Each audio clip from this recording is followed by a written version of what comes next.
It was supposed to be just another afternoon at our family cabin by the lake, a peaceful escape from the chaos of everyday life.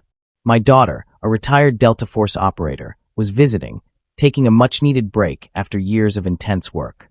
She had served in some of the most dangerous zones.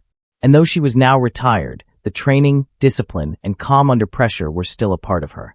Little did the HOA security guards know, they were about to make a grave mistake. We had just returned from a quiet walk by the water when we noticed a couple of guards patrolling the area. They weren't actual security officers. They were just people hired by the HOA to enforce their new overly strict rules. We had heard about their antics before, telling kids to stay off the lawn, monitoring people's every move. But today they seemed particularly confrontational. As we approached our cabin, one of the guards walked directly in front of my daughter, blocking her path. He started demanding to see ID, saying that there had been complaints about unauthorized visitors in the area. I could see my daughter's body tense up, her instinct kicking in, but she remained calm, flashing a slight smile and politely telling him she was just visiting family.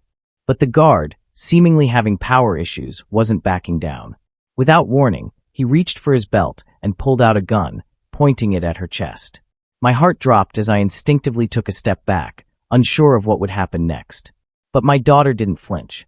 She didn't even blink in a voice that could only come from years of tactical training. She calmly spoke to the man, her words slow and deliberate.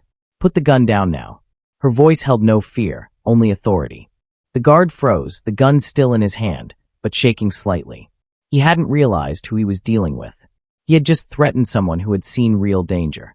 Someone who had trained to disarm, control, and defuse situations just like this. The other guard, seeing the shift in the air, backed off.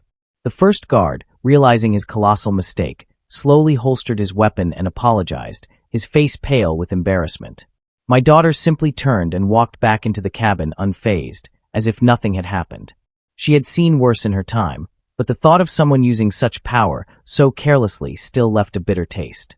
We never heard from the HOA about the incident, but I knew that day they learned a valuable lesson. Never underestimate who you might be dealing with.